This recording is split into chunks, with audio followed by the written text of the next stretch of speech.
spiritualexperience.com/Zoom to join us there. Today's word study is on love, Christ-like love.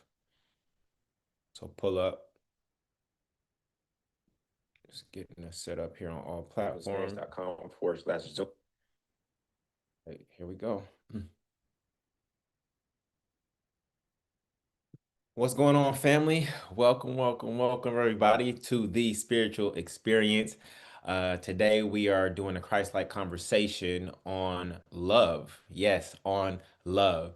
And so today, we will be looking at a word study on everything that Christ says about love. We'll be going through every scripture in red text that has love in it, and we will try to triangulate what Christ really means and defines as love so that we can be Christ-like. This is one of the most fundamental uh, teachings and concepts that Christ brought to us. And I have some very important, powerful divine downloads to share with you in regards to what I saw, but we're going to go through that study together. And so I want to welcome everybody here. And uh, I actually had a song that I wanted to open up with. I know we've been opening up with testimonies, and I am open to that. Actually, I wanted to take a vote. I actually wanted to take a vote because there's been three ways that we've opened up. We've opened up with meditation so that we can get in the presence of God and actually quiet our minds. We've opened up with these testimonies in the past few weeks, which has been absolutely beautiful. I do want to incorporate music, but not not music in a way where it becomes a Super Bowl Sunday concert. But I do want to incorporate music. So I want to ask y'all today. Y'all gonna have to vote on this. Y'all gonna have to vote on this today. How do you want to open up? You want to do meditation, you want to do testimonies, or you want to open up with a song? Eventually, I need to know who here can sing. Because I would love for someone in the family or several people in the family to actually sing. But today, since we didn't prep for that, I just have a song in my back pocket that aligns with today's message. So, what do y'all want to open up with? I see you. You want to listen to a song today? All right. Let's do a song today because uh, we haven't opened up with a song before. We've kind of put music to the side, but God moves through music. We know that David worshiped with music. We just don't want to overdo the music where this becomes about entertainment and not actually about study. And so we're going to open up with a song today. It's a song that I love. Again, today's study is on love. And so I'm going to play it now. And I'm going to play it now. And I want you to listen very carefully to the lyrics.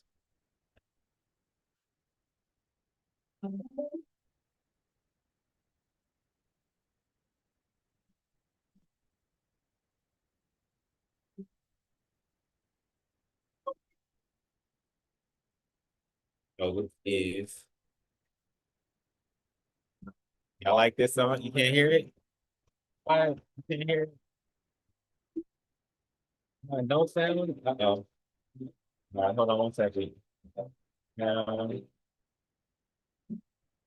I can't y'all hear me. Let's keep going. Can you hear it now?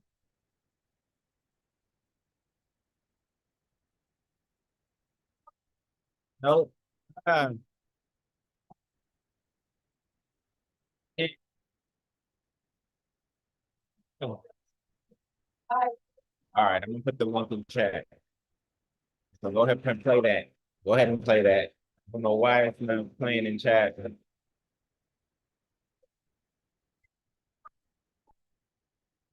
Put the link in chat. It is Lord your Holy Ball and Sunday Sunday service. I don't know why it's not playing. Go to more, choose sound. We'll try again. More, choose sound. No, I don't see that. All right, so for those of you who hear, you might actually have to meditate. I can hear it coming out on my computer. I'm not sure why it's not playing. I played other things for you before.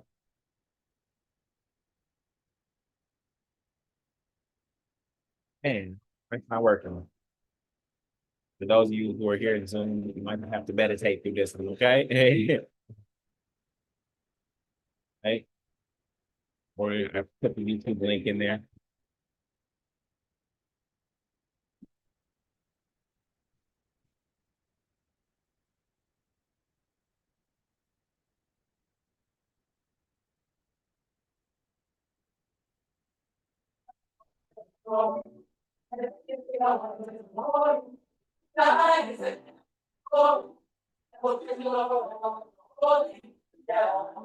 You okay here? Damn.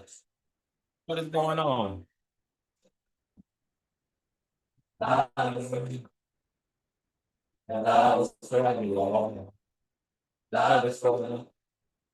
tried to switch the audio and everything, family. I don't know why it's not working.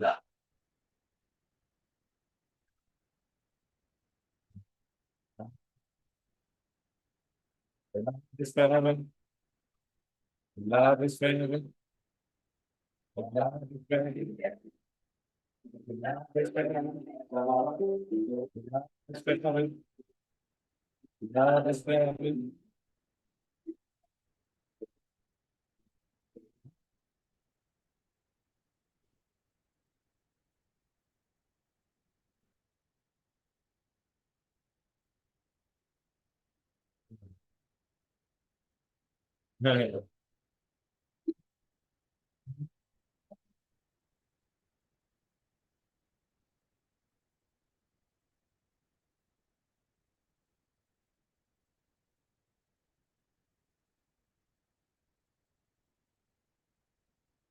All right, family. I don't know what happened. We tried something new today, and for whatever reason, for the first time ever, the sound did not come out of my computer for the folks in Zoom. So I apologize for that. Hopefully, you had an opportunity to take some time to meditate. But I did put the link to the song in chat. I encourage you to listen to it after today's teaching because it is so relevant to what we're going to cover today. All right. All right, beautiful, beautiful, beautiful. So apologies for that, but we're going to move forward into our teaching. Let me share my screen with you now, and let's get into it. I've been we have our studies are so deep and they can last quite some time. So I've been trying to shorten our introduction so that we can get into the word and never lose sight of why we've actually come together. But I do know that there are certain things that set the environment, like meditation, like music, etc. But we never want to get so lost in those things that we forget why we originally came. So. Um, that's really important to our values here in the spiritual experience. And so I just wanted to, but we're experimenting. I thought about starting service 15 minutes earlier for those who want to get mentally and spiritually in receiving mode. That was an option that came up. Or we can do this thing where we sometimes do music, sometimes we do meditation, sometimes we do testimonies. So we'll keep on experimenting and finding what is right for us. Okay. All right. Beautiful. All right. So, welcome to the spiritual experience. Today, we are engaging in what we call a Christ-like conversation, as Christ is our compass here at the spiritual experience. We're doing a deep word study on love and what Christ-like love looks like. For those of you joining us on social media, whether that's Instagram or YouTube, you can join us in the Zoom room at thespiritualexperience.com/Zoom. That is thespiritualexperience.com/Zoom. Today, we opened up with a song instead of meditation or testimony, and we pulled from Sunday service, Lord, You're Holy Ballin'. And the song is really about love, and that is what our subject matter is today. And so I'm excited about today's teaching because this particular concept is core to Yeshua's ministry. Now, before we go forward, we want to welcome anybody who's new. If you're new, please type new in chat. If you are new to the spiritual experience, this is your first time joining us, please type new in chat. Please type new in chat. We want to welcome our newcomers. We want to welcome anybody who's new. Tony Pruitt, welcome to the family. We're so happy to have you here. Candace Brooks, welcome, welcome, welcome to the spiritual experience. We're happy to have you here. Uh, good, good, good. Beautiful.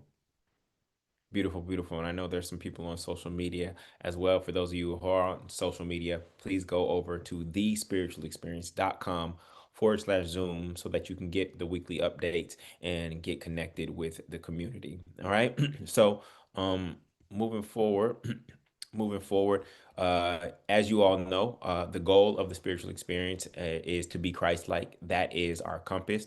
And Christ-like does not necessarily mean Christian. So we are open to people who do not define themselves as Christian. We are here to serve Christ-like Christians. Those are Christians who realize that becoming a Christian and baptism is orientation, but true graduation is the journey to being Christ-like. As you know from our study on baptism, the water baptism is the beginning, but ultimately we must go through the baptism by fire in order to become Christ-like. We also are here to serve those who are unchurched, who have left the traditional church, but still deeply believe in Christ, as well as those who are spiritual and resonate with Christ consciousness. For those of you who are afraid of the notion of Christ consciousness, it is no different than looking at a wristband that says, "What would Jesus do?" As Paul states, he says we have the mind of Christ, and that is what Christ consciousness is to have the mind of Christ and move through the world in that way.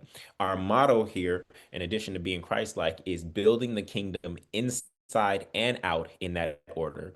When we look at Christ's message, it appears that we know that the kingdom is within. Luke 17:21, the kingdom of God is within you. So we know it is within. And so we start there. And when we change within, when we change our heart, then what happens is the out picturing is actually the kingdom on earth. And that is what we are here to do. Here to bring the kingdom of God on earth. We're here to bring heaven on earth as it is in heaven, as is stated in the Lord's Prayer. And so we are preparing ourselves for that mission by continuing to do our word studies here to really understand what was Christ's message and live in alignment with that outside of the religious dogma that comes with Christianity in some cases. Now, when we talk about Christianity, we are not talking about Christianity as a whole. We are talking specifically about commercial Christianity. We do believe that there are people who solely identify as Christian, who are living in alignment with Christ. But oftentimes, what we see throughout history is that messages of truth will be taken and used and actually go astray. And whereas Christ-like and Christian were one and the same in the beginning, today they are extremely far apart when we talk about commercial Christianity. So again, it does not apply to all Christians, and we are here to welcome any Christian who's actually seeking to be Christ-like. Okay, with that. We have four Bible studies. We have four Bible studies. One is Christ-like Conversation, which you're participating in today. We have Wealth in the Word, where we pull from the financial principles that are actually in the Bible. We did something new last week called Ask and Receive, and this is a beautiful space where you can ask any questions about God. And that was such a powerful, powerful space. If you missed it, you definitely want to catch the replay in our community. And then we have Brothers in the Bible and Sisters in the Scriptures on the fourth Sundays of the month, so that will be next Sunday. We are also have New 260, where we are reading the New Testament together in a year. Everybody commits to reading 5 chapters a week, and then we discuss that at 8 a.m. Eastern Standard Time on Fridays. Bible on the Beltline, for those who are in Atlanta, is on the third Saturdays of the month. And so, and the beautiful thing is we've now opened it up to Sisters in the Scriptures.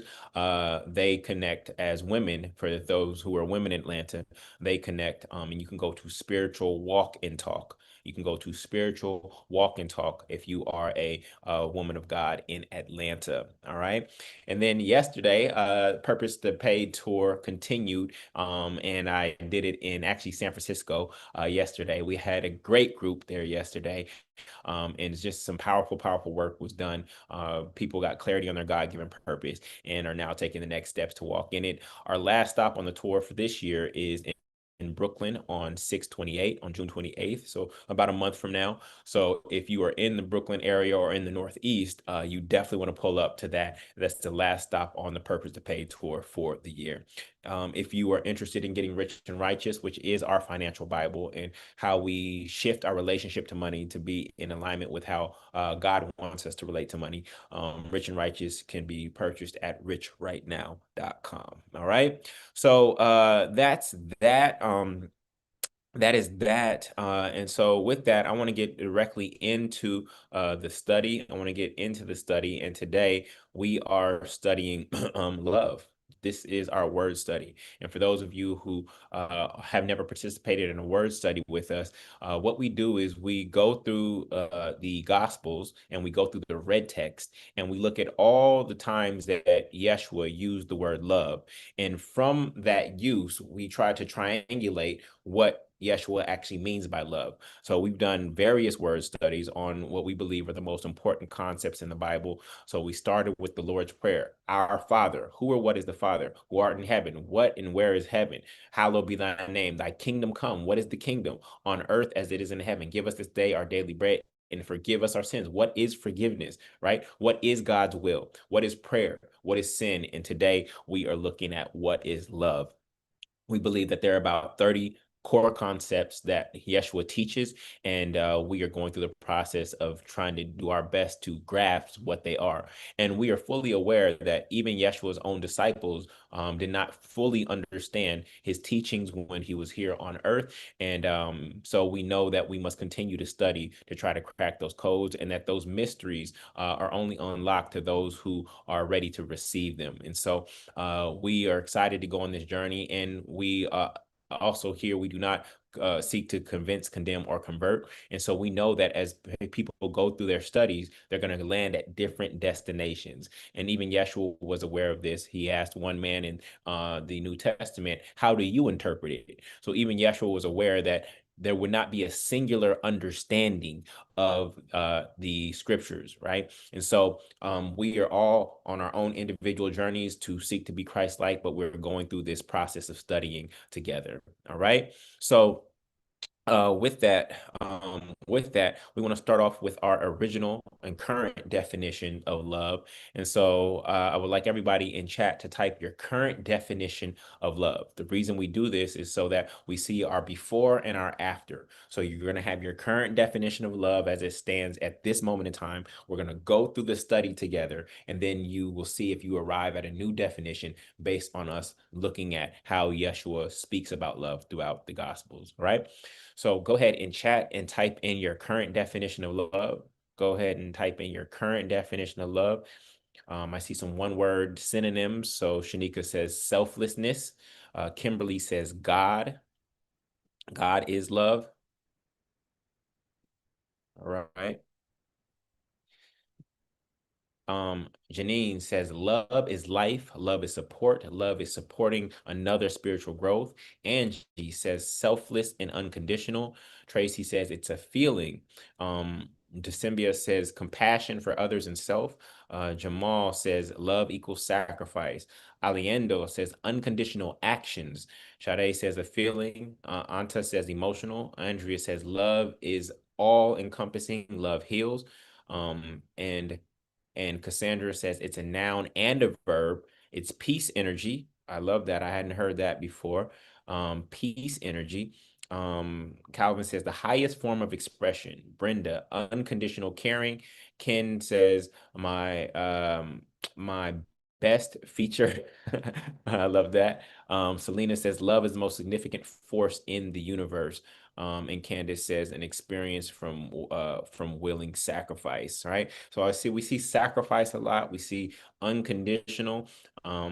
So beautiful, beautiful, beautiful. So we see that we have some varying definitions of love as our original definitions. And so let's go through the study. All right. Um, when we look at a word study on love, we see that love is used 442 times throughout the Bible, right? So that's a lot of use, and so we want to grasp it. Now, where do we get our current understandings of love from? One place that we get our current understandings of love from is the five love languages. How many of you have read this book or know what your love language is? Everybody type your love language. Let's start off with your giving love language. Let's start off with your giving love language. For those of you who are familiar with the five love languages, what is your giving love language? So there are five love languages: words of affirmation, quality times, acts of service, receiving gifts, and physical touch. If you know what your giving love language is, what is it? Okay, I see a lot of acts of service here. That's beautiful because I think we have attracted a community of people who believe that love is an action. And so I see acts of service. Mine is also acts of service. So I love that. All right. Now, I want you to share your receiving love language. How do you like to receive love? How do you like to receive love? Okay. There's two love languages. There's your giving, how you give love, and then there's how you receive love. And how you give love is not always in alignment with how you like to receive love. So that's a beautiful insight that that the five love languages has given us. All right. So I see a lot of people saying quality time, physical touch, gifts. Some people like acts of service. Good, good. So this book was very fundamental in helping a lot of people conceptualize love. Right now, now let's do this, family. Y'all ready? Tell me some of your favorite love movies, because we're trying to uncover where we get our concepts of love from. How about Love Jones? That was mine in college, yo. That was mine, yo. Love Jones and The Notebook, The Notebook, Love Actually, Love and Basketball, Soul Food, Imitation of Life. I haven't seen that one. All right. 50 First Dates. What? All right. The Notebook, Love and Basketball. All right. Good. Yep. Love and Basketball and Love Jones. The Wood, Notting Hill. What were your favorite love movies, y'all? Okay. So again, we're trying to uncover where we originally got our concepts of love from. Ooh, Eternal Sunshine of the Spotless Mind. Yes, I remember that one. That was powerful. Poetic Justice. Good. All right. Now, how many of you are familiar with the different types of love? How many of you are familiar with the different types of love? Okay. The different types of love. If you know what they are, type them in chat. If you know what they are, type them in chat. Agape, motherly, eros, filial, which is brotherly. This is where you get the city of Philadelphia. Good. So there's eros, which is sexual desire or romance. And this is where we get Cupid and Valentine's Day and things of that nature. And this is what many people define as love. They define love as romance, right? Then we have filial, Philadelphia, the city of brotherly love. That's brotherly, sisterly love. Then you have storge. A lot of people haven't heard about storge. Storge is familial, parenting, motherly, fatherly love. Then you have ludus, which is fun, play, and excitement. Mania, which is obsession with someone. I want to stay away from that. Pragma is supporting, endurance, and commitment. Then you have Felucia, which is self-love and self-compassion. You know, that is one of the most overlooked forms of love that there is. And I honestly believe that you can only love at the capacity that you love yourself. And so we skip this idea of self-love.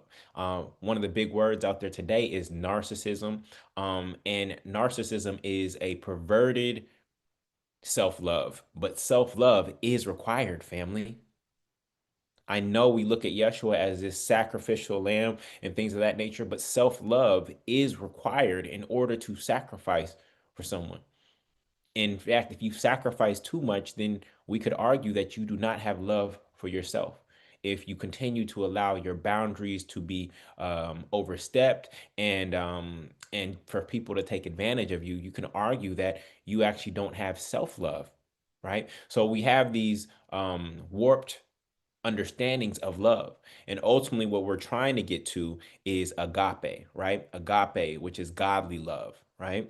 So oh yeah, I forgot. Plutonic love is also not here. I think plutonic is similar to filial. Okay, so these are some concepts of love that we will be exploring today. Now, um, when I look at the common four, which are agape, storge, filial, and eros, I noticed something. I noticed something, and I noticed that it goes from conditions to no conditions. See, a lot of romance is based on conditions. If you give me this and if you do this for me, then I love you, right? Whereas agape love has no conditions, right? That's where you get to unconditional godly love. Then when you think about forgiveness, right? When you're starting with romantic love, forgiveness is occasional, whereas agape love, it is consistent or constant forgiveness. And honestly, what I've learned throughout my journey is that if you are not good at forgiving, then you should not be in committed relationship with anyone. You should not seek to be in a committed relationship or try to get married if you have not first stepped into your identity as a forgiver. It is going to be very difficult for that relationship to last if you haven't accepted, uh, if you have difficulty forgiving, right? Then the other thing is that romantic love, some people type love as a feeling, but what I've seen is that if you start with romance or eros, romantic love, that's very feeling based. Oh, I got butterflies in my stomach, right? Whereas agape is actually moving us towards oneness based. So it's not based on a feeling, it's based on unity, it's based on shared vision, it's based on us moving in alignment. That is actually what is the out picturing of love, not based on how I feel. And sometimes how I personally feel, the individual me may not be in alignment with what is actually best for us, right? It may not be in alignment with oneness. I've actually separated my identity, and that's what our feelings can do sometimes. They can actually cause us to feel separate from each other. And then romantic love is often framed as receiving based. Oh, what did he get you for Valentine's? What did she give you for Father? Like it can be about receiving, whereas agape love is really about giving. You're focused on giving. When two givers come together, it is a very, very powerful thing. And I pray that every giver out there finds another giver. Oftentimes, we end up in these relationships where one person is a giver and the other person is a receiver. And while it may feel good as the giver to pour into someone else, at some point there has to be some sort of reciprocity, or else the giver ends up empty and resentful. And so I pray that all givers in the world find each other. As a giver, you deserve another giver. And I've seen beautiful things happen when two givers come together. All right. So, beautiful. Okay. So, next thing, from Rich and Righteous, uh, I talked about this in the book, and I said desire is one of the most highly charged emotional states. Desire out of alignment with God is lust, and desire in alignment with God is love. Love is a positive, healthy emotional desire that comes from within. Lust is a negative, unhealthy emotional desire that comes from without. We want to move in love, which is actually our default state of being. Okay? It is our default state of being. So that's how I define love in Rich and Righteous. So we're going to ask some questions about love, and I want you to type your questions in chat. And typically we go through how does love work? Who is love, or who should we love? What is love? When should we love? When should we not love? Where is love? Why should we love? So in chat, go ahead and type what are your questions about love as we go into this study? What are your questions about love as we go into this study? What questions do you want God to answer for you in regards to love? How do we love one another as humans and not lose ourselves? That's really, really powerful one, Janine. What other questions do you have? Are y'all all got it figured out? Y'all all got it figured out, huh? Where did Paul get his definition that is so often quoted? Beautiful.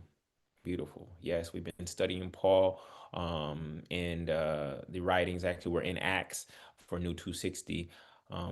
But Paul has huge influence in the New Testament as the number one author or writer there. Love with healthy boundaries. How do I preserve healthy boundaries? Should we get married based on love?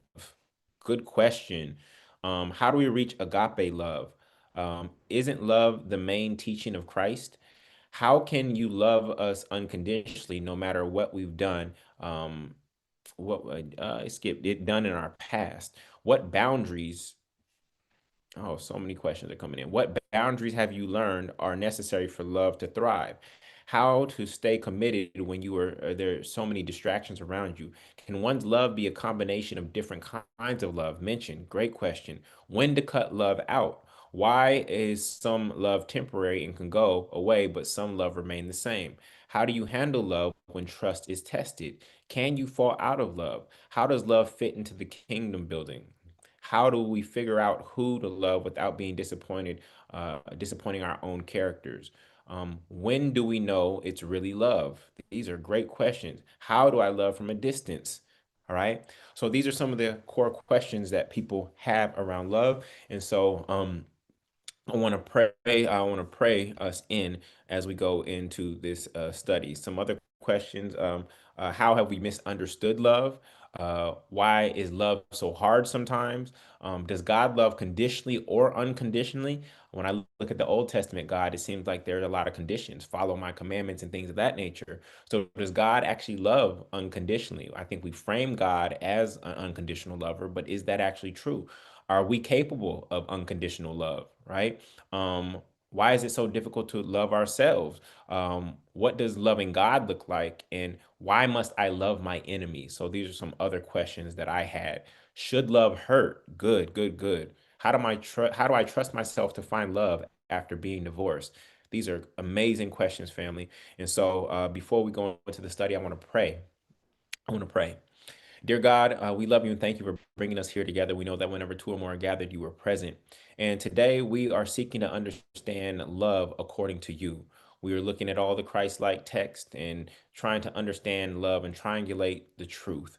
And you can see that your children have some deep questions about love. We seek to love, but we want to understand love so that we know that we are loving in the right way. And as we go through these studies, we pray that the scripture reveals to us the answers to the questions. You said, ask and we shall receive, knock and the door shall be open to us. And so we are knocking and we are asking right now to understand your truth so that we can move in alignment with it. We know that love is at the core of your ministry and your message. And the world today seems to be so far off of it and have misunderstood what love is really all about. And we want to get back to the truth so that we can use it to bring the kingdom of heaven here on earth. We love you and thank you with all of our hearts, minds, and souls. Our hearts are wide open to new understandings and revelations and divine downloads and insights about love. And we thank you in advance for that truth being revealed to us as a collective and individually. We love you and thank you with all of our hearts, minds, and souls. Ashe, amen. And so it is. All right. Y'all ready? Y'all ready? Y'all ready? Y'all got your notes? Okay. So the first use of love, we always go to first use. And even though we pull from red text, we go to first use because the first use of a word really can reveal a lot. And the first use of love is actually in Genesis 22, right? Kind of deep into Genesis. And it says, and he said, take now thy son, thy only son Isaac, whom thou lovest, and get thee into the land of Moriah and offer him there for a burnt offering upon one of the mountains which I will tell thee of. Wow. So you're telling me that the first use of love is when God is telling Abraham to sacrifice his son Isaac, whom he loves. So, right off the bat, we see that love has a deep connection with sacrifice. But the question is, who are you sacrificing for? Right? And in this case, Abraham is willing to Isaac, Abraham, yes, is correct. Abraham is willing to sacrifice for God. So the ideas that we have about romantic love and that being defined as love, oh, he bought me flowers and chocolates and things of that nature. That's not what's being called for in the first use of love here in Genesis. Okay. So, do you all see that? You all see that the first use of love in the Bible has to do with sacrifice, right? That's very interesting. Okay. So, now we are going to go into red text right? Red text is Christ's words, Christ's teachings, and we are going to do our best to what we call triangulate the truth. So Christ never has a definition specifically of love. Paul does have his definition of love, which we'll read later. Love is, but Christ never directly says this is what love is. So what we do is we have to try to triangulate how Christ defines love based on how he uses it throughout his ministry. Okay. So this is this is what we are going into. And if you're joining us on social media, you can come over to thespiritualexperience.com/Zoom so that you can watch these slides as we read these scriptures together. Okay. Type ready in chat if you are ready. Type ready in chat if you are ready. Y'all good? Okay. Cool. Let's get into it. Let's get into it. All right.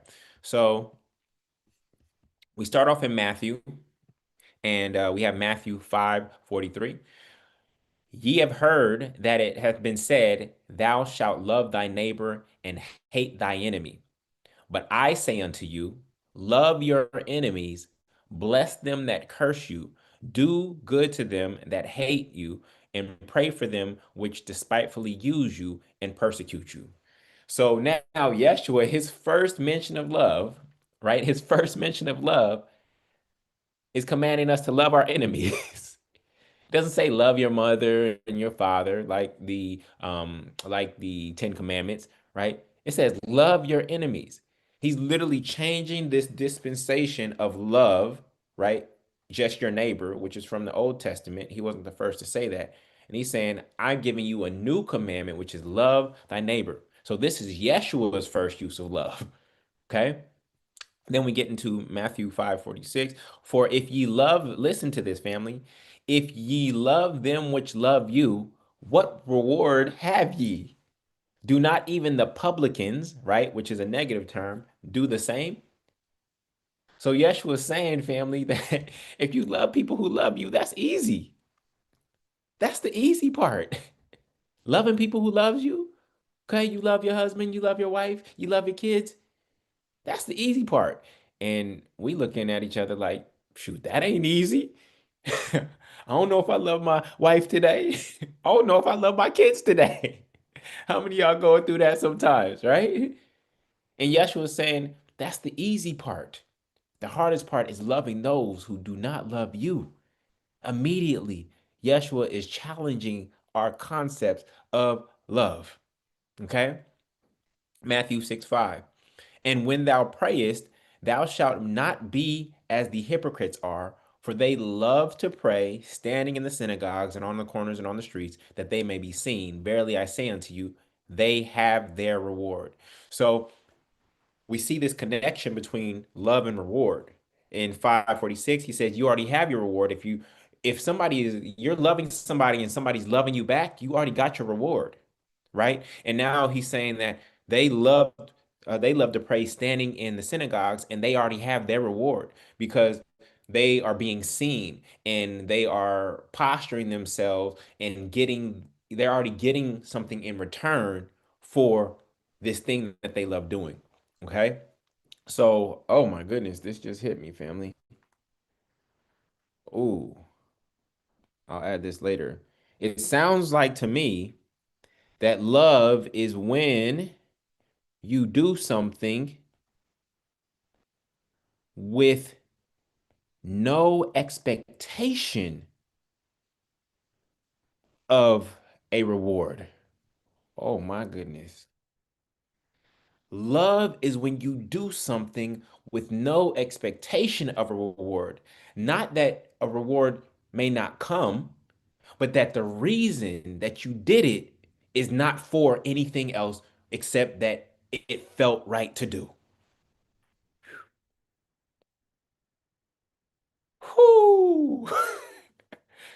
So we have to make sure that our intention for everything that we do, even if it's praying and going to church, that it is done from the right place, that I'm not doing this for a reason except that it feels right to do. Okay, let's keep going. Matthew 6:24. No man can serve two masters, For either he will hate the one and love the other, or else he will hold to the one and despise the other. Ye cannot serve God and mammon. Okay. So, what it seems to be saying is that it is truly hard to love two things at once, and that there is a level of prioritization with love. You may say you love everybody equally, but the reality is that if you had to die for, a lot of people put people in these situations. Would you die for your child or would you die for your significant other? Right? And what I'm seeing here is that love, it seems like it can't hold two spaces. You can't love two things at the same time. I'm not sure if that's true. Okay. But that there is a prioritization.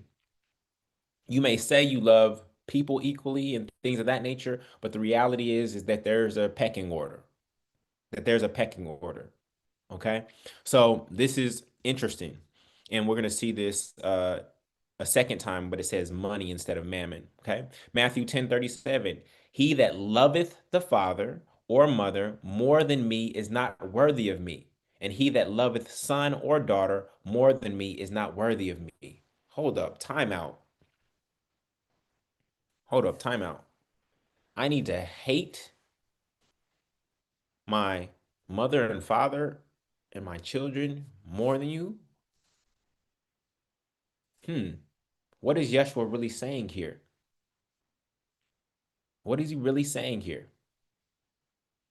Well, if you think about it, especially given how we move as a spiritual experience, how many of you have had to release, yes, release your parents, not necessarily in love, because it says more than, right?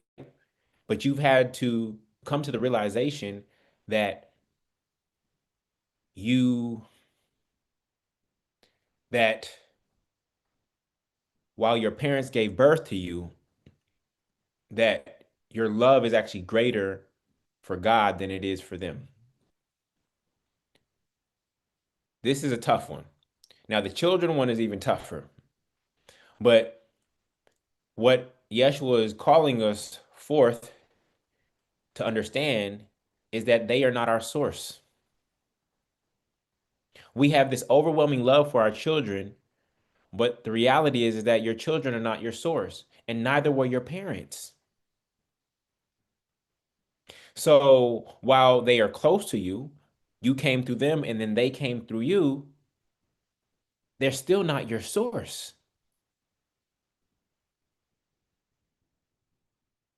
Does this make sense? And sometimes we lose sight of the source. We start loving the resource more than the actual source. Mm, that's hard to accept because I love Jada with all my heart, right? But I would never have Jada if the creator didn't allow me to have Jada.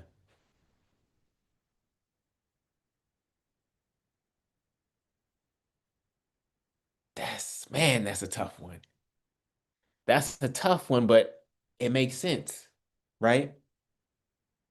It's like it's like loving it's like loving the mango tree, loving the mango more than the mango tree. I love mangoes, y'all. But if I love mangoes, I have to actually love the mango tree more because I would not be able to enjoy mangoes if there was no mango tree.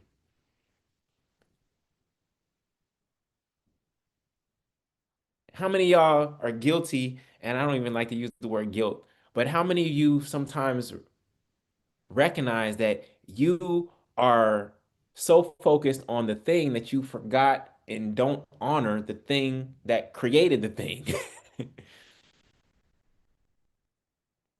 We forget so quickly. Why? Because God is unseen. Our children are right there in front of us. Our significant other is right there in front. Oh, our parents, I'm at my parents' house right now. They're right there in front of me. But we forget this unseen thing called God, called the Father, that created everything that we see. And can get attached to the physical thing that we see and say, I love that, and disregard where that came from. Whoo! How many of y'all feel stretched right now and challenged right now in your definition and understanding of love? Okay. All right. Let's keep it pushing. Honor thy father, mother and father. Thou shalt love thy neighbor as thyself. Remember, the commandment does not say love thy mother and father. It says honor them. The commandment did not say love thy mother and father. It said honor them.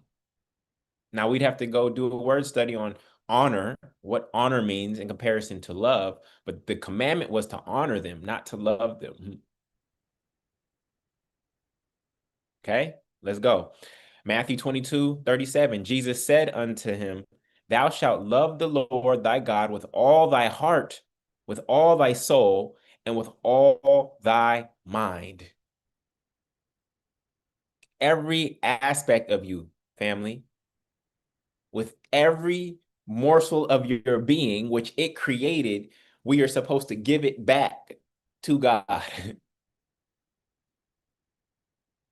Because going back to what we said about mother and father, right?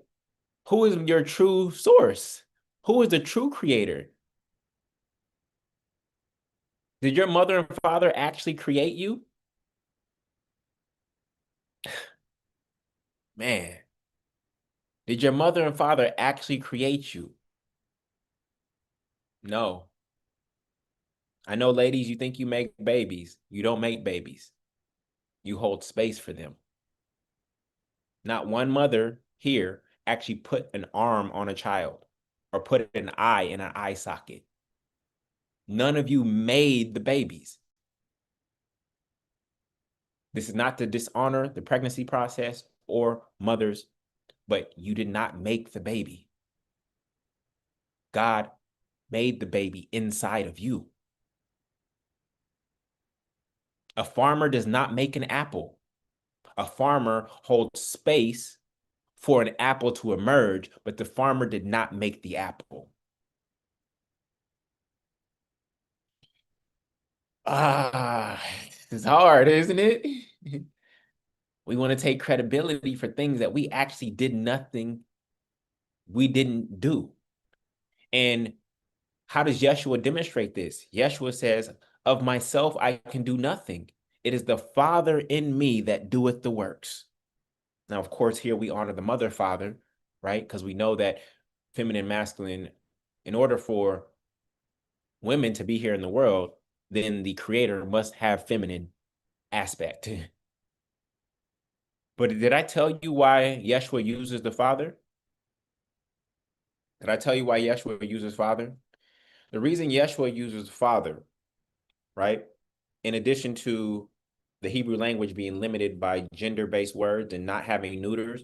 So when he said, when Moses wrote he as God as a he, that's because, like Spanish, Hebrew has masculine and feminine words. So la semana, I think, is the week, and it's a feminine, and el baño is the bathroom. That's a masculine thing, right? So the writers of Genesis was limited by the Hebrew language. So he had to choose a gender for God, and he chose his own gender.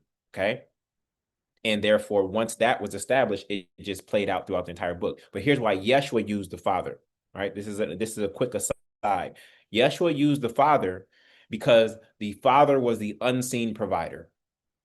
In that day and age, the mother was the seen provider. The baby would suck on the woman's bosom, right? The mother prepared food. The mother was the educator. So the mother was the seen physical provider, right? But the father was the unseen provider. So not only to move away from this concept of Lord and make it more endearing by calling it Father, Yeshua chose the Father because the Father was the unseen provider. Yeshua spoke in parables. So using the language of the Father was a parable to explain this unseen substance called God that is actually the creator of all the physical substance that we see with our five senses. That's why Yeshua used the Father. Not to exclude women, not because God is a man, because it was the best way that he could move from this impersonal Lord to us understanding our relationship to God as the sons and daughters of God. Is this making sense? That's probably a new idea for many of you. Some of you, when you picture God, you still picture a man in the sky. God has no gender. God is all. So if God is all, God doesn't have a gender. God does not have a race. All right. That was a quick side lesson. All right. But let's keep it pushing. Okay. So we're meant to love thy Lord thy God with all thy heart, mind, and soul. Okay. Matthew 22:39. And second is like unto it, thou shalt love thy neighbor as thyself.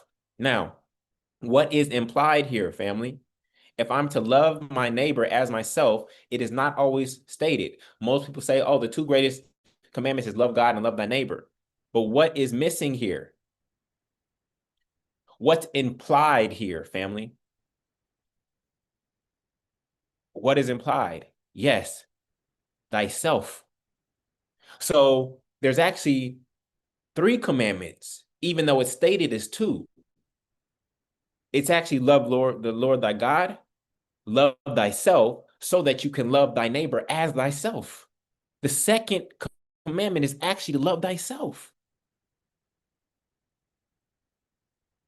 Did you see that? So when you overlook that, then your life becomes this sacrificial thing, loving other people and not loving yourself. And then you end up empty and depleted, right? But it is implied that I must love myself in order to love my neighbor, and I can only love my neighbor to the degree that I love myself.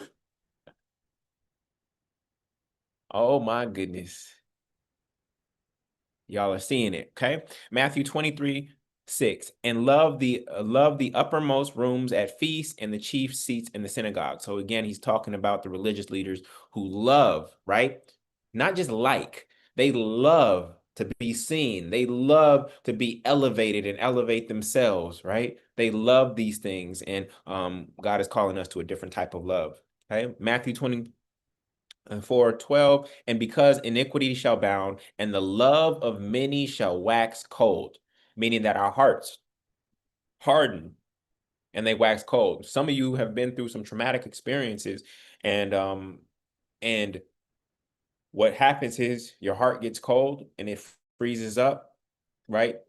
Love is no longer pumping through it. You can't, you create this blockage to protect your heart, but when you do that, love cannot get in and it can also not get out. And the heart waxes cold.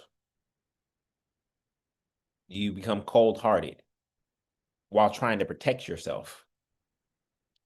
It's a crazy, crazy situation. All right. This is what trauma does.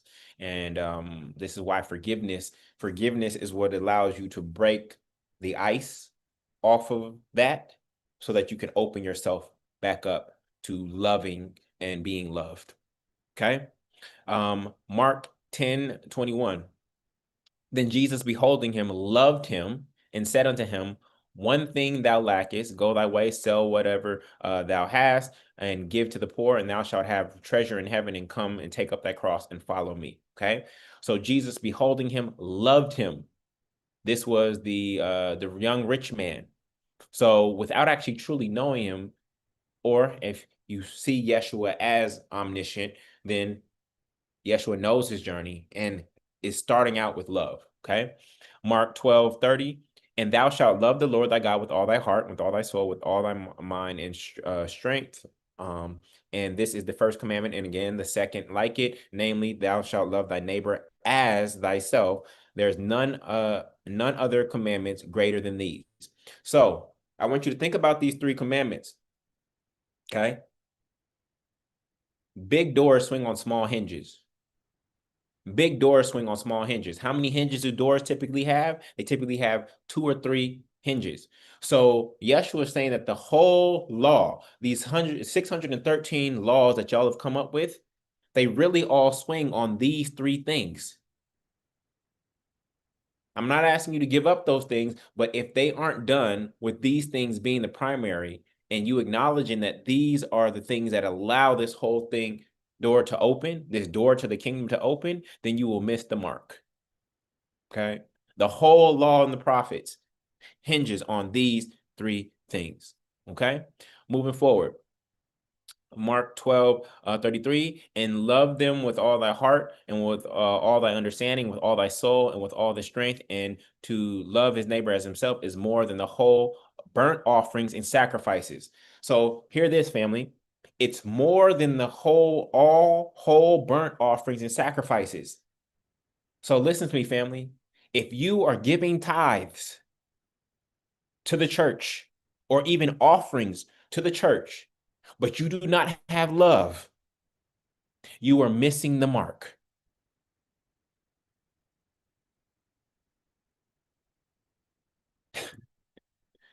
If you are making all these offerings and you do not have love, you are missing the mark. Okay? Mark, no pun intended, Mark 12, 38. And he said unto him in his doctrine, beware of the scribes, which love to go in long clothing and love salutations in the marketplaces. So you can see that the religious leaders and we have our modern day Sadducees and Pharisees, right? The religious leaders of today, they are so focused on social media followings. Man, these guys be dressed like rappers. Louis Vuitton, this and that. I'm like, what is going on here? What happened to just wearing a preacher's robe? When did church become a fashion show? Right? That's no different than what Yeshua is talking about here. Okay? Luke 6:27. And I say unto you, which hear, love your enemies and do good to them which hate you. Why is this command so important? Why does Yeshua keep saying this? Here's why, family. The only way to conquer hate is with love. The only way to change something from dark is to add light to it. And guess who's the light of the world, y'all? Guess who's the light of the world? You are. You are. So if I don't love my enemy, then guess what? They have no opportunity to change. They need to source love from somewhere. Now, that doesn't mean I have to be in close proximity to them. Doesn't mean I have to be in relationship with them. But for me to add hate to my enemy, then guess what happens to me? My heart starts waxing cold. My heart starts waxing cold. And then guess what? When my heart waxes cold and now I'm hateful too, then guess who won? Guess who won? They won. Now we have 2 hateful people. Originally, we only had one person who was hateful. But if I let their hate affect my level of love, then now we have 2 hateful people and they actually won. This is why I have to love my enemy.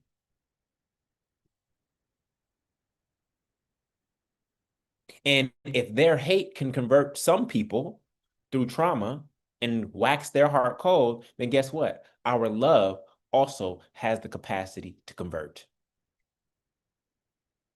Now, do I believe the sit-ins and stuff like that were effective? I don't.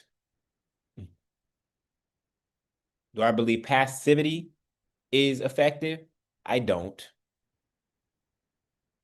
because there was disregard for the second commandment, which is what? Self-love. I'm sorry, family. Um, Getting hosed and getting milkshakes thrown on me, that's not self-love. And while it did make a national display and got spread over the world news, that's not self-love, family. So we actually have to rethink how we shift the culture of a nation. Now, a free breakfast program, that's self-love. That's pulling our resources together and saying we're going to build community through a free breakfast program for those kids who do not have enough food to eat. And we're not relying on any outside entity to provide. We're going to provide it for ourselves. That's self-love. That's not asking to sit at somebody else's counter who does not love you. It is saying we are going to love ourselves. Woo! Y'all ready for that conversation? Once we understand Christ-like love, I think how we try to create large-scale transformation and revolution actually changes. All right? Moving on. Um, Luke 6, 27. Oh no, Luke 6:32. For if you love them which love you, what thank have ye? For sinners also love those that love them. Did you hear that? Sinners also love those that love them, right? So there's no reward for loving people who already love you. The greatest reward is when we transform somebody through love. Me giving you 10 love points and then you giving me 10 love points back, what does that do, family? We're even. And that's great. We need that. Okay? I'm not saying we don't need that. But what was there to gain? You gave me 10 love points and I gave you 10 love points back. You gave me 5 love points and I gave you 5 love points back. We still have the exact same, right? But if I give some of my 10 points of love to somebody who has 2 points of love, and I don't have any expectation of getting anything back, now they are up. And then I source my love because I know where my true source of love is. It is not from them. I'm able to replenish my love because of my connection with source. I'm actually connected with the source. They are not connected with the source. This is why they're depleted. They are like a pond that doesn't have an inlet or outlet. It only benefits from the rain, right? But I'm connected to the source. So my cup continues of love continues to get filled up. So I can give love without fear of scarcity because I'm sourcing love from the most abundant source of love. But now I'm filling up their cup without having any lack in my own life. But we can only do that if we are tapped into the right source. There are some of you right now that do not have an overflow of love. So you are not in position to give love to other people. You are just now replenishing your own cup. And so you are not in position to give love to other people. But the call is for those of us who have overflow because of the loving relationships that we're in and because of our connection with source to give of our overflow to others. See, if your cup is just running over, it means that you have more than enough. But when your cup runs over and it's just spilling on the table, it's wasted. And you can say, look at me, my cup is running over and it's spilling on the table. We're supposed to give that over. When we recognize that we're in a state of overflow, we're supposed to take that overflow and use it to pour into somebody else's cup. Are you understanding? So I'm going to repeat that. Some of you are not in a place where you can give love to other people yet. Key word is yet. The key word is yet. It's not until you feel overflow that you should be focused on trying to love somebody who in a non-reciprocal relationship. All right? Cool. Luke 6:35. But love ye your enemies and do good and lend, hoping for nothing again, and your reward shall be great, and ye shall be the children of the highest, for he is kind unto the unthankful and to the evil. Okay? He is kind to the unthankful and to the evil. All right?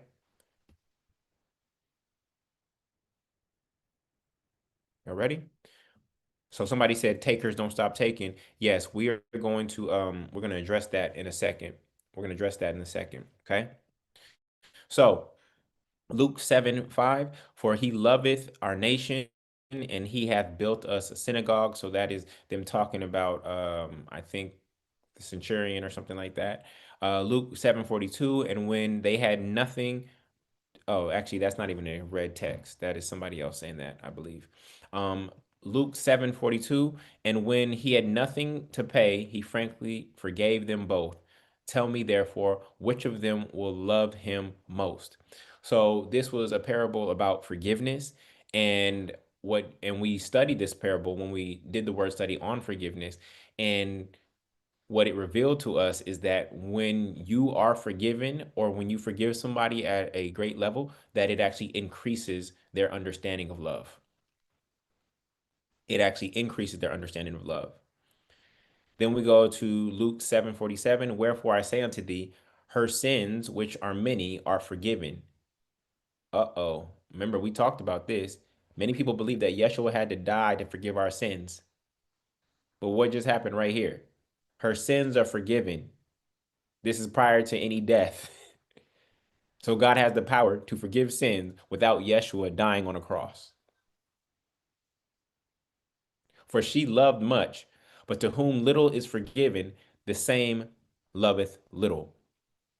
So there is this connection that we notice between love and forgiveness, and that love or forgiveness actually increases somebody's ability to love going forward.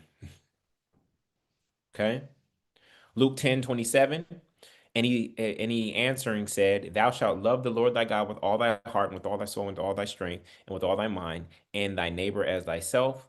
Luke 11:42. But woe unto you, Pharisees, for this is very powerful. Woe unto you, Pharisees, for ye tithe mint and rue and all manner of herbs, and pass over judgment and the love of God. These ought ye have done, and not to leave the others undone. So they were so focused on the law that they disregarded love. They were so focused on these 613 laws that they were disregarding the three most important commandments, which is love the Lord thy God, love thyself, and love thy neighbor, right? But they're over here parsing out their mint and not focused on the weightier matters of the law, okay? Luke 11:43. Woe unto you, Pharisees, for ye love the uppermost seats in the synagogues and the greetings in the markets. We already covered a similar version of that. Luke 16:13. No servant can serve two masters, for you will hate one and love the other. We already covered that. Luke 20:46. Beware of the scribes, which desire to walk in long robes. We already saw that. In John 3:16. For God so loved the world that he gave his only begotten Son, that whosoever believeth in him should not perish, but haveth everlasting life. This is what Christians oftentimes focus on. But what we want to see here is love comes with what? What's the next verb after love here? What's the next verb after love? Everybody type it. What's the next verb after love? He showed his love by what? Giving. Giving. giving something that was extremely important to it, not him, to it. Okay? By giving up something that was really important and valuable. Okay? Again, back to the notion of sacrifice. All right? Keep it pushing. John 3:19. And this is the combination that light is come into the world. Men loved darkness rather than light because their deeds were evil. Loved darkness rather than light. This is very similar to you can't love God and mammon or money, right? It's one or the other. John 3:35, the Father loveth the Son and hath given all things into his hands.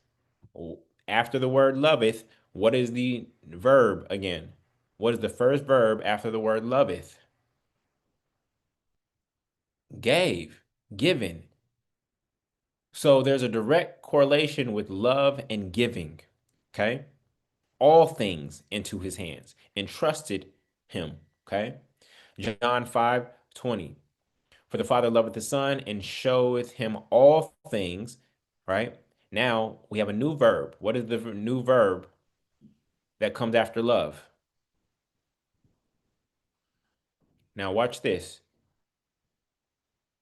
What's the new verb that comes after love, family?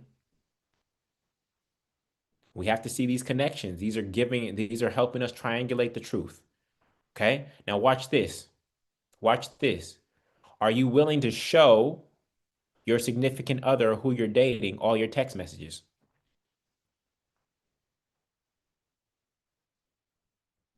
There's no privacy. When there's true love, there's no privacy because there's no me and them. Are you willing to show this person everything, not just text messages? Are you willing to show them everything about you, your heart, your flaws? See, oftentimes we try to hide our flaws and then they just pop out. Sometimes they gotta pop out and show, right? But you want to know what would have saved probably half your relationships if you didn't try to hide your flaws and you actually showed them in advance of them popping out.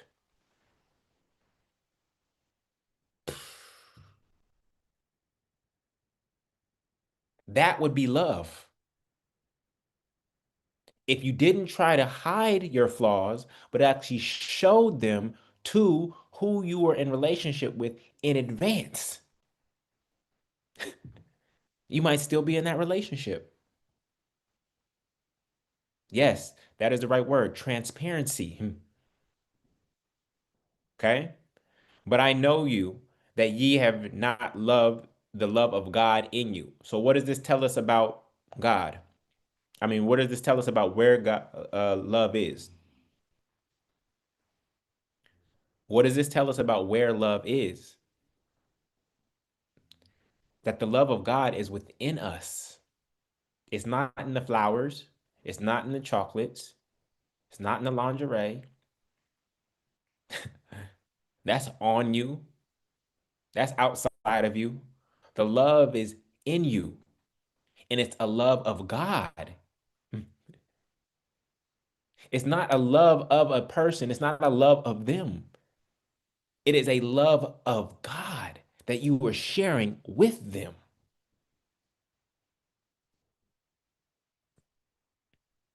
We are circulating this thing called the love of God. This is how we know we are of God's kingdom because God's currency, oh my goodness, God's currency is love. This is the money of the United States, and we circulate it. And that's what lets us know that we are citizens of the United States. For you to know that you are a citizen of the kingdom is that you are actually circulating the currency of the kingdom, which is the love of God.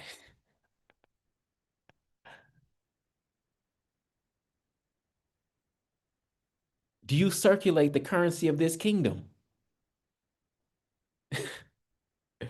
The currency of the kingdom is the love of God. How much do you circulate? So we want to talk about being rich. How much love did you circulate? And in the kingdom, it's not how much you accumulate, it's how much you circulate. In the world, it's about how much money you accumulate. That's what determines if you're rich. But in the kingdom, it's how much love did you circulate. That's what determines if you're rich.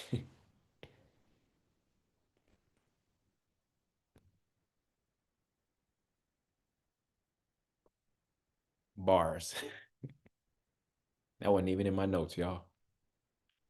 The kingdom is almost the opposite of this world that we live in. This is God's currency. It's called the love of God. We call it the US, the dollar of the United States. Well, in God's kingdom, in the kingdom of heaven, it is the love of God. How much did you circulate today? How much love did you circulate today? That shows me that you are a kingdom. You are a part of God's kingdom. All right. Cool. Moving forward. Jesus said unto them, if God were your father, ye would love me, for I proceeded forth and came from God, neither came I of myself, but he sent me. Okay. If God were your father, you would love me because you would realize that we are from the same source, that I'm not against you, that God is God of all. And therefore you would love me because I am you and you are me. I'm in the Father and the Father is in me and I'm in you. When you actually can see yourself in me and I can see myself in you, guess what? We're in love. When you can see yourself in me and I can see myself in you, at that time, we are in love because we don't see each other as separate.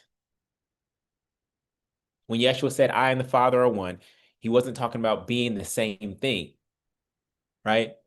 He's talking about being in alignment. When Yeshua said, before Abraham was, I am, you want to know the truth of it? Is before Abraham was, we all were. We were all in the mind of God.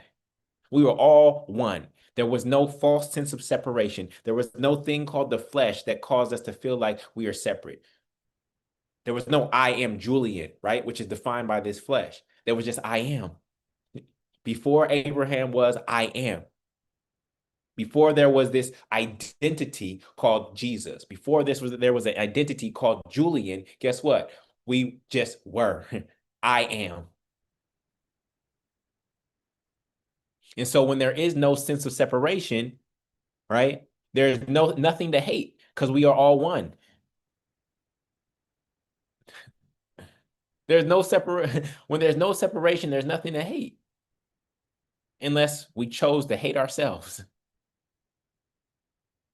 So we have to get beyond this illusion of separation. And when you go into a marriage, the two become what? When you go into a marriage, the two become what? One. So this is why a marriage is one of the greatest demonstrations of God's love, because now you have an example of two becoming one. But it's not just supposed to stop there. When we go to Acts, we see them operating on one accord, right? They are becoming one as a community, not just as a nuclear family. They are starting to become one as a community. That is the ultimate call. That is what it means to bring the kingdom of God and the kingdom of heaven on earth, is when we actually move towards oneness. But in this physical reality, we have all kinds of things that we separate on.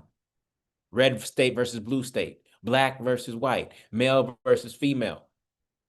All these false, this religion versus that religion, all these false separations that don't exist in the mind of God, only in this 3D physical reality. So when you have separation, that's where hate can come in, because now you have something that is considered other against you. That's exactly right. It's called the uni. Uni is one. Unique, universe, that means one. Okay? Yes. Another word, holy. If you add a W on the front of holy, whole is one. Right now, we are holy, as in we got holes like Swiss cheese, all cut up. Holy is when we actually move towards oneness. That's what holy actually means. Doesn't mean wearing all white every day.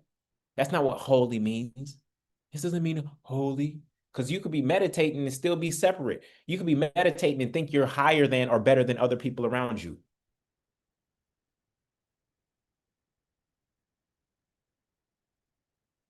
Y'all didn't hear me. You could be meditating and looking like you're holy, but think because you're meditating that you are above and separate from other people who are not meditating. You could be vegetarian or vegan thinking you're not harming animals, this and that, but having arrogance about you that you're better than other people who still are. So you have the outward picturing, you have the long robes, praying in the temples, you outwardly are doing the right thing, but your self-righteousness is actually separating you from those who you think are not righteous.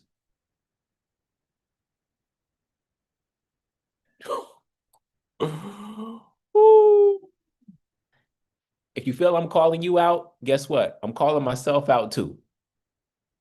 Okay.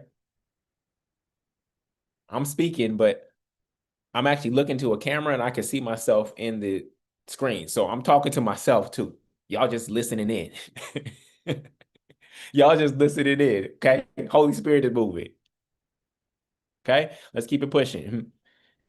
John 10:17. Therefore doth my Father love me because I lay down my life that I might take it again. Okay. So the Father,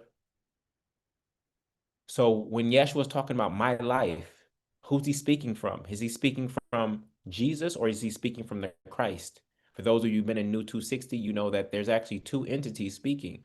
There's Jesus, which is the Son of Man, right? The Son of Mary, the human being. Then there's Christ, which is the title, which is Son of God, which is his divinity.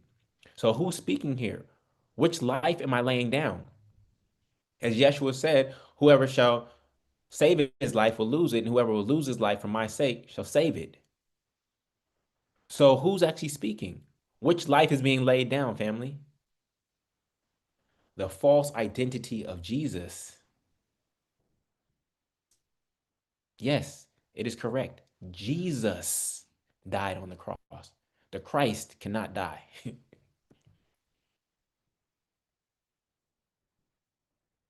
We must die to self. What is the self that we must die to? It is this individual identity that we are seeking to die to prior to actual physical death. If I can start operating from the I am while I'm actually in this body, that is the ultimate goal. Because once I die physically, guess where I go back to? I go back to the I am. There's no more Julian. There's no more physical being. So we are all called to die to self. What is the self? It is this persona. It is this thing that thinks it's separated, that Julian stops here at this skin and this flesh. We are seeking to die to that. That is what we are seeking to put on the cross.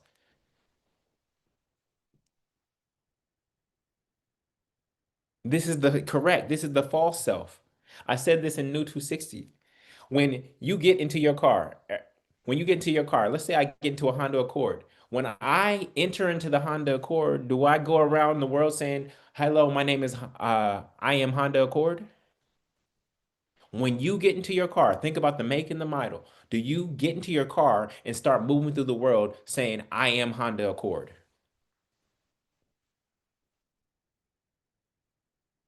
I am Nissan Pathfinder. I am Mercedes Benz. I am Toyota Camry. Hello, everybody. I'm Toyota Camry. No, you do not. Toyota Camry is the outside physical thing, but it is you that is driving the car. You don't change your identity. But what happened when we stepped into this body in this flesh? Now we start moving as I am Julian. No, I just am.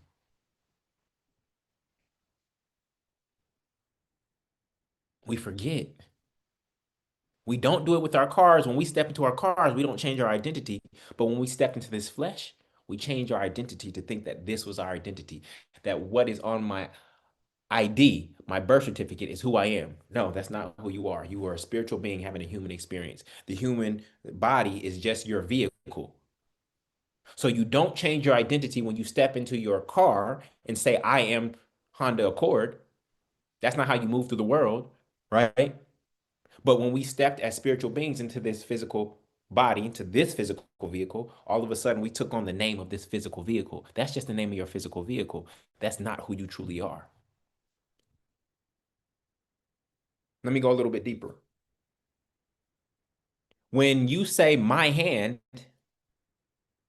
who is the my? Who is possessing the hand? You are not your hand. So who is possessing the hand? You say my car because you are possessing the car. That's my car in the garage. When you say my hand, there has to be something that is possessing the hand. What is possessing the hand? It is your I am. It is the true version of you, the spiritual version of you that does not have a physical name. I need to slow down, y'all. Do I need to slow down?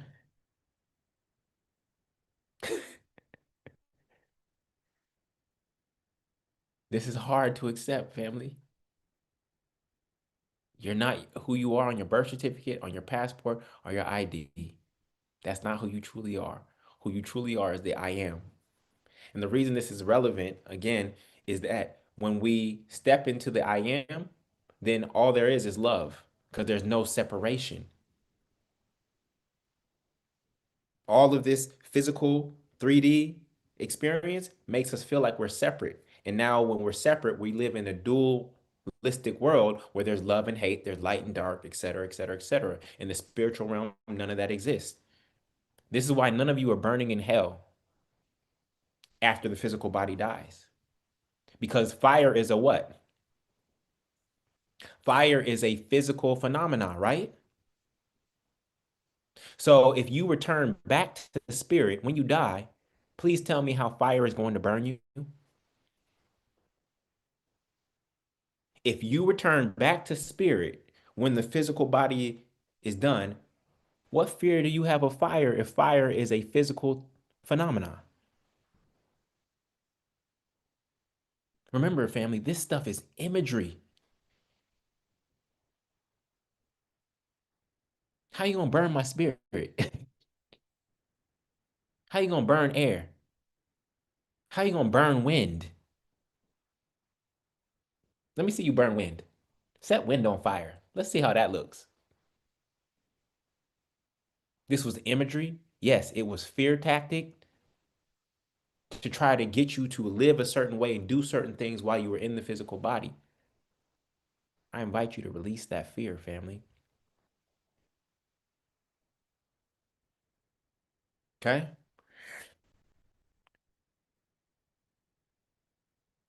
John 11:3. Therefore his sister sent unto him, saying, Lord, Lord, behold, he whom thou lovest is sick. So this is her speaking of Lazarus being sick or dead. And then John 11:5. Now Jesus loved Martha and her sister and Lazarus. So we see that Jesus loved the woman, okay? But this is not eros love, okay? It's just pure, genuine love. Yes, Jesus wept when he heard about, I think Jesus wept when he heard about Lazarus. Like these, the Jesus, the physical Jesus, the humanity of Jesus had the emotion of love. Okay. John 11:36. Then said Jews, behold how he loved him. Okay. This was him loving Lazarus. Brothers, this is a call out to the brothers that are here. We have difficulty saying I love you to other brothers. I don't know if the ladies, you have the same difficulty, but brothers, some of us have difficulty saying, I love you to another brother. Jesus loved Lazarus. That was his friend. That's your challenge this week is tell a brother that you love him. Call up your homie and say, bro, I love you. If you gotta start it off with bro, just so Do whatever you got to do. But I challenge you to tell a brother who you truly love that you love them. Yeshua demonstrated all kinds of love. The filial, this is filial love. Now, there's debate whether Yeshua had any eros or romantic love. There's debate about that. Just because it didn't get documented didn't mean it didn't happen. But there's debate about that. Okay. But Yeshua demonstrated all different types of love. Okay. John 12:25. He that loveth his life shall lose it, and he that hateth his life for the world shall keep it unto life eternal. Okay. So there are some people, going back to what I just said about the body being a vehicle, there's some of you who love this life, this three-dimensional life, and the identity that you have as whatever's on your ID card. And Yeshua is saying, you have to release that life. You have to die to self to get back to the I am and to truly have eternal life before you actually physically die. John 12:43, for they loved the praise of men more than they pray the praise of God. You know what he's saying here? He says that some of us are people pleasers. And the reason we won't actually step into the love of God is because we are more concerned with what people think than what God thinks. That's what he's saying right here. And the whole physical identity, the I am Julian, is based on what people think about this character called Julian. Yeah, I'm speaking about myself in the third person. You want to know why? Because Julian is not who I truly am.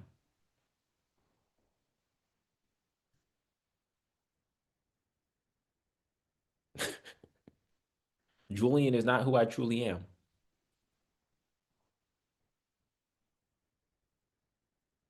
But some of you are more concerned about what people think about the character of you,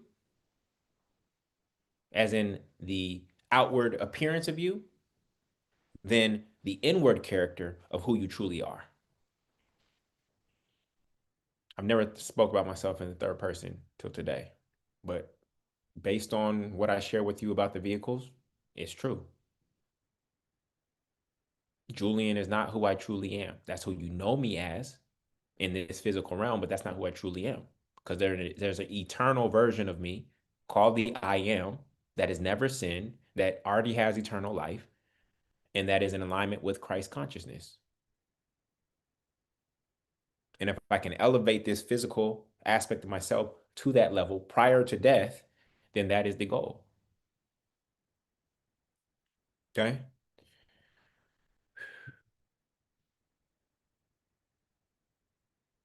John 13:1.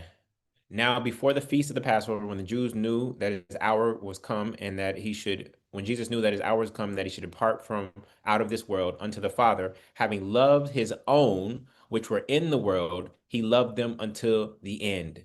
Okay. So love lasts until the end. And he loved his brothers and sisters. And he ends up calling them friends. He ends up calling his disciples friends. John 13:23. Now there was leaning on Jesus' bosom one of his disciples whom Jesus loved. Now this is so interesting because John is writing in the third person, and John is his disciple that he loves. So John is kind of positioning himself as the disciple who Jesus loved, and he's supposedly the one writing the book. That's crazy. But anyways, John 13:34. A new commandment I give you, that ye love one another. So we have to ask ourselves, is one another different than neighbor? What is the definition of neighbor, right? And one another. So we have love God, right? We have love yourself. We have love neighbor. Love one another, I think, is more so your inner circle, okay? And the way love that you love one another, um, right? So that's a fifth one. John 13:35. By this shall all men know that ye are my disciples, if ye love one another. So the only way for you to become a disciple is what? It's to sacrifice for those around you.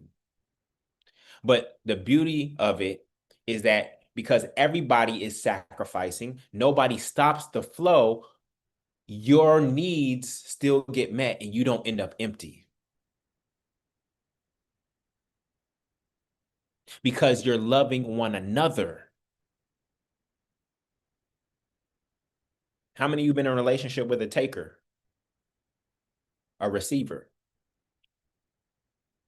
Never gave back. Okay. Now, here's the thing. It's okay to be in a relationship with a taker. Because your cup overfloweth, it's okay to be in a relationship with a taker. Only if you are aware that they are a taker and that you are there temporarily to support them. That is usually not going to be a long-term sustainable relationship, but it is okay knowing the true source of your supply that you are in a relationship with a taker for a season. It is only okay to be in a relationship with a taker when you are aware that they are a taker.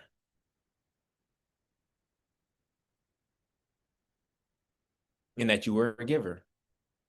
But some of us who are by default givers end up in relationships where we think we are with another giver and they are actually a taker. They're actually seeking to deplete you. I don't expect anything from Jada. In my life, she's a taker. She gives to me in different ways, but I don't have any expectation of her to give to me. So I know she's a taker. It's not a bad thing. I'm aware of that as the dynamic in the relationship that we shall have. And one day, guess what? As I get older, I'm going to be healthy, but I may end up becoming the taker in that relationship because now she has to support me. I just celebrated my grandma's 99th birthday yesterday. She, in her high energy years, supported the entire family. She was the giver. But guess what? Now she's the taker. Now she gets to sit back and get waited on. Everybody's supporting her. What do you need, Grandma? So it's okay to be in a relationship with the taker as long as you are aware that that is the dynamic of the relationship. But it's usually not a long-term relationship. Okay? Whoops, did we get everything there? John 13:35. By this shall all men know, yes, that you are my disciples if ye have loved one another. So what does this show us? That love has to be visible, family.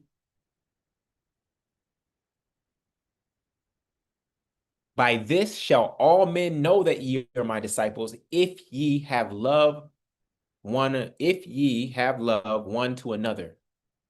Love must be visible. I'm sorry, sister. If he duped you by telling you that he loved you, but his actions did not align with love, the love was not visible, then he did not love you.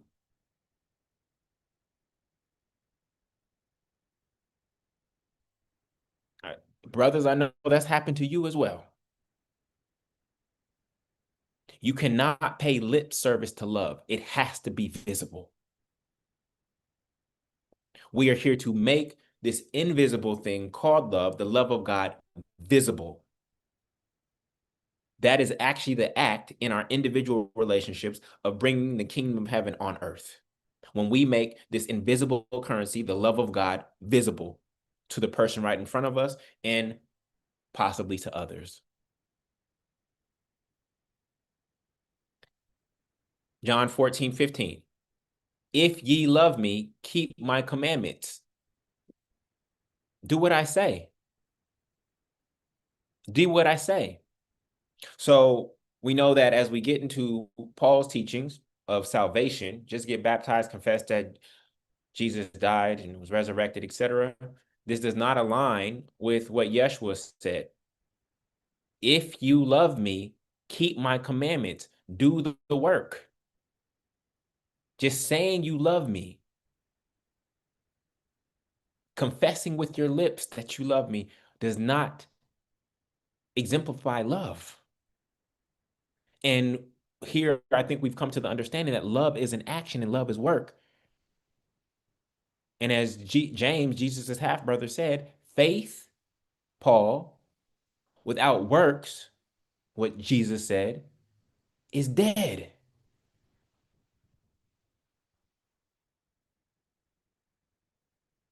Faith may come first. You need some faith to step out and to start to share love with somebody, right?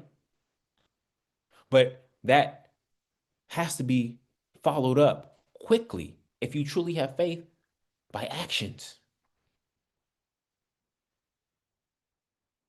Okay. John uses love a lot. Okay. Moving forward, John 14:21. He that hath my commandments and keepeth them, he it is that loveth me. And he that loveth me shall be loved of my Father, and I will love him and will manifest myself to him. We experience God in the midst of seeking to love ourselves and those around us. That's when God is in our midst. It's in the act of love that God shows up. God does not show up in the act of hate. God does not just show up at your word, your beckoning call, at your lip service. You will find God in the act of love. John 14:23. Jesus answered and said unto him, if a man love me, he keep my words, and my Father will love him and will come unto him and make our abode with him. When Yeshua says, my Father's house has many mansions, guess what the mansions are? The mansions are you. My Father's house has many rooms. Guess who the rooms are? The rooms are you. But God only dwells in rooms that are full of love. You thought it was a place in the sky that you were going to go to behind some pearly gates. What are they? Golden gates, pearly gates, whatever. Imagery. God is seeking to dwell inside of you. My Father's house has many rooms. There's 8 billion rooms on this earth. More than half of them are empty, unfortunately, because there's no love in them. Where there's love, God dwells.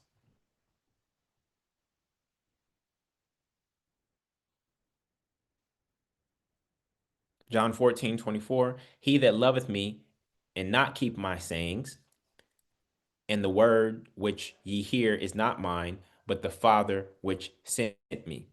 John 14:28. You've heard how I said unto you, I go away and come again unto you. If ye love me, you will rejoice because I said, I go unto the Father, for the Father is greater than I. So this whole idea of Yeshua being the Father, Yeshua constantly shows, right, that the Father is something separate, not separate in mission. Yeshua is seeking to be in perfect alignment with the Father. I and the Father are one, but that the Father is something that is greater than Yeshua himself. Okay? John 14:31, but that the world may know that I love the Father, okay?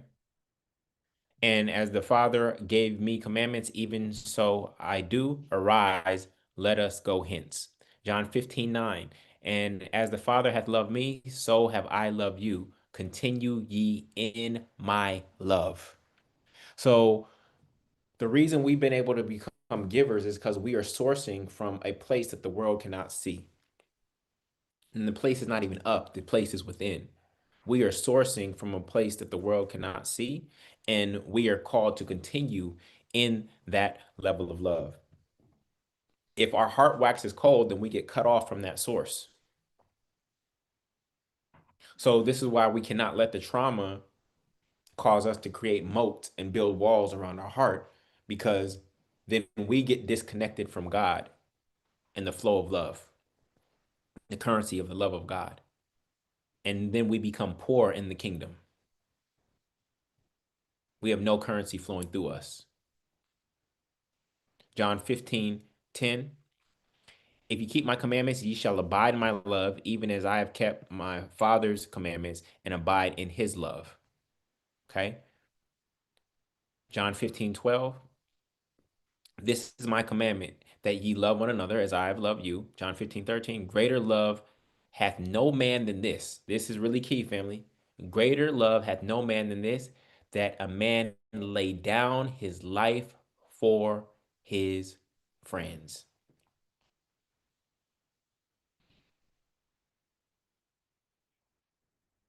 Greater love hath no man than this, that a man lay down his life for his friends. Friends are not necessarily blood. Friends are not blood. Friends, friends are, you may be aligned, but there's a degree of sacrifice that didn't come from anything else other than pure love. You're not sacrificing because you got married.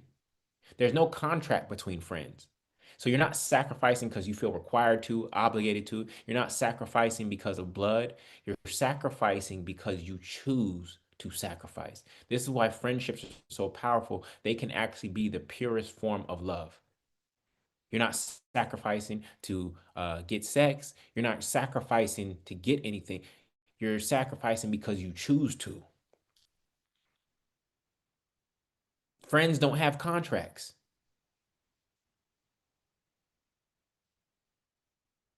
You're sacrificing because you choose to sacrifice, because you actually love this person, that there's no expectation. A lot of the sacrifices that we make are because we feel obligated to. But Yeshua here is talking about sacrificing because you choose to. Some of you taking care of your parents because you feel obligated to. If you brought a kid in the world, then yes, you feel you are obligated to them because they can't take care of themselves. But friends, there's no contract. There's no obligation. I'm doing this because I choose to. Friendship, filial love is probably the purest form of love that there is.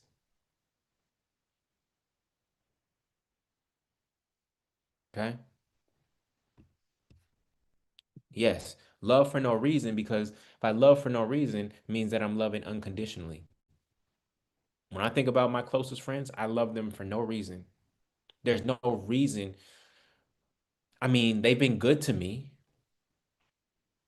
They've been good to me. That's like the only reason I love them.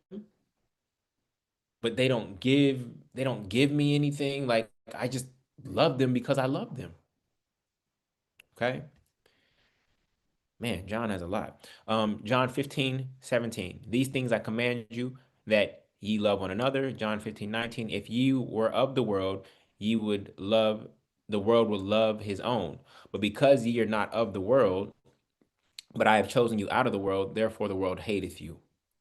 John 16:27. For the Father himself loveth you. Okay? So where do we get our love from, family? For the Father himself loveth you, because ye have loved me. You want to know how you know the Father loves you?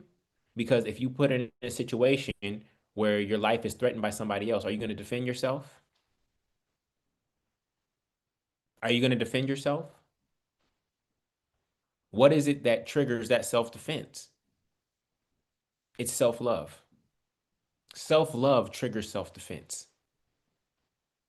If you didn't have self-love, you would just let somebody stomp on you. Okay? So that is the Holy Spirit moving in you, saying, no, I love myself. So I'm going to defend myself. I don't know why this person is doing this, or I even may know why they're doing it, even though it might be unjustified, but I'm going to defend myself. Self-defense is self-love. Okay,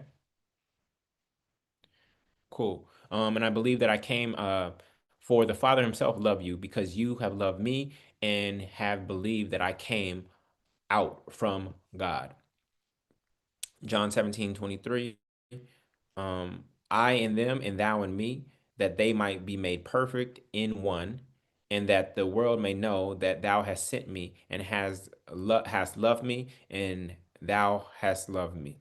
Well, excuse me, hast loved them, and thou hast loved me. Okay. John 17:24, Father, I will that they also, whom thou hast given me, be with me where I am, that they may behold my glory, which thou hast given me, for thou lovest me before the foundation of the world. Right? So again, before Abraham was, I am. That's not just a Yeshua statement. Before Abraham was, you were too. All things are possible. Everything, there's nothing new under the sun. Everything existed in the beginning. You just happen to be manifested in this year on the Gregorian calendar, right? But everything existed, all possibilities existed in the mind of God, the I am that I am. You just happen to manifest at this time. So before Abraham was, you were too. Before Abraham was, Abraham was. Before there was a character, a body called Abraham, Abraham existed in the mind of God. I know this is hard to grasp, family. John 17:26, and I've declared unto them thy name, and will declare it, that the love wherewith thou hast loved me may be in them, and I in them. So again, Yeshua is clarifying where the source of love is. Family, for those of you dating, stop looking for love from people. He loves me. She loves me. I need you to change your language. God is loving me through them. God is loving me through them. Please beware of mistaking the stream from the source. We talk about this in Rich and Righteous in terms of your money. You call your job your income source. No, it's not your income source. Your job is an income stream. It is not the source. The source is God. The same is true for love. God is loving you through them. They are not the source of the love.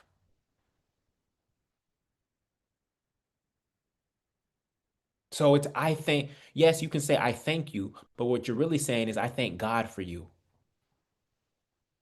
Thank you are the most powerful words that a man can hear. I think women want to hear, I love you. Men want to hear, thank you. Men don't really care about, I love you as much. Thank you is more important to men. So what you're really saying is, when you say thank you, you're really saying, I thank God for you. I'm not trusting in you as a man. I'm not trusting in you as a woman. I'm trusting the God in you.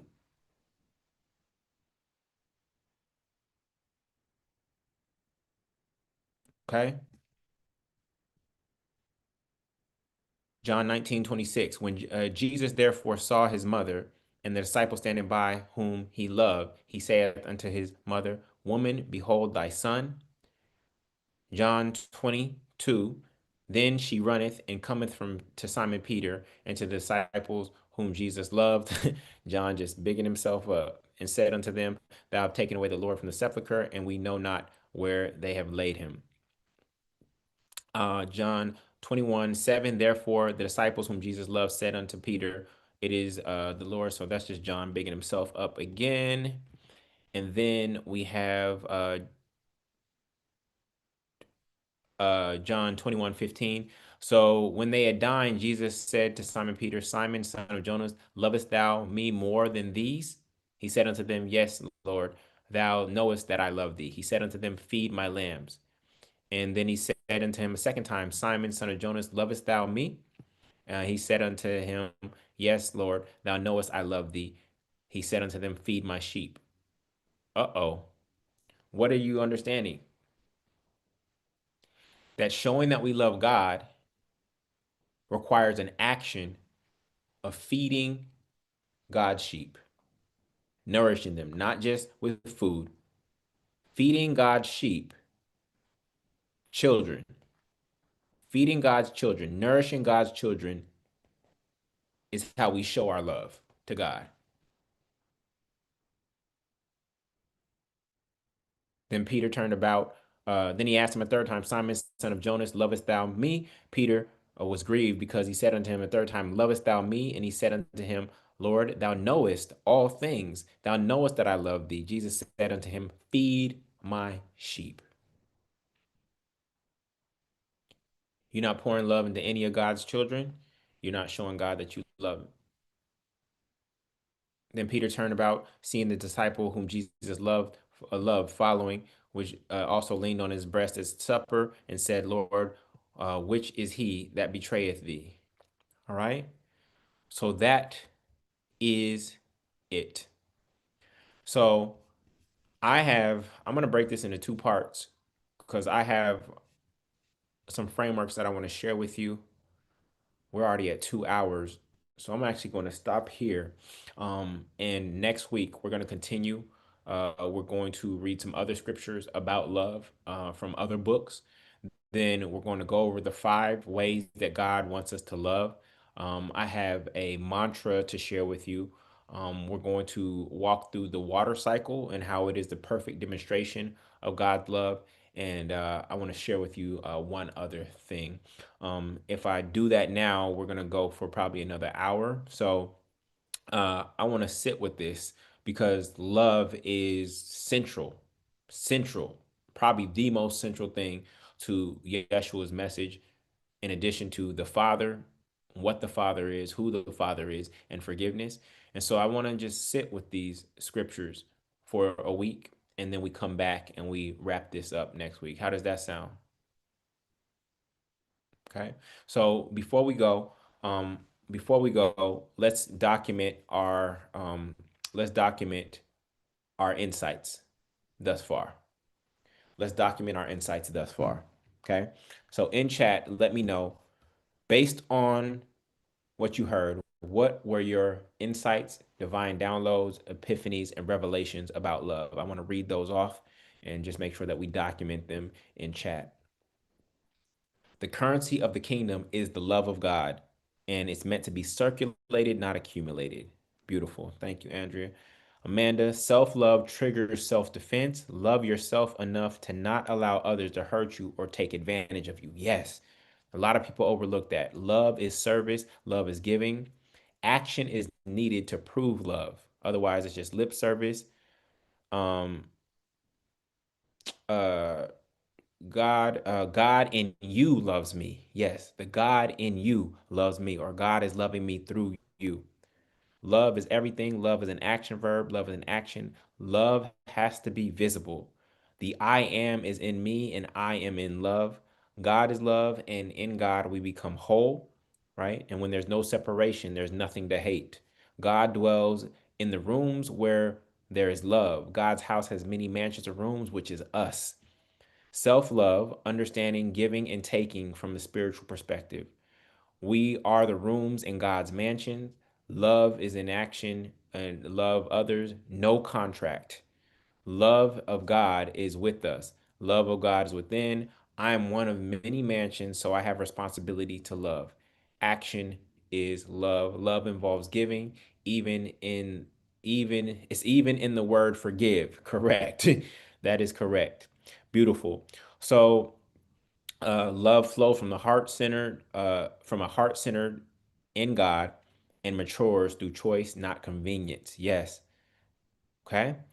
My relationship with my woman is having a relationship with God in the physical because her love for me is the love of God. Yes, Reese. God is the true source of all love. Those are beautiful, beautiful takeaways and insights. So, yes, what we'll do is we will continue this study, and it's okay to break this up. We'll continue this study next week. I have some things that I want to share with you that are really, really, really powerful. And then we will do Brothers in the Bible and Sisters in the Scriptures the following Sunday. Okay. We'll do Brothers in the Bible, Sisters in the Scriptures the following Sunday. So, this week, meditate on love. Go ahead and rewatch us going through these scriptures and see if you get any new divine downloads and insights, and we'll share those next week. My challenge to you is to go feed God's sheep. Go give love, and not just where it's convenient, not just where you give love, get love back, but go give love in places where you have no expectations of things in return. For me, love, the insight that I got was that love is when you do something with no expectation of a reward.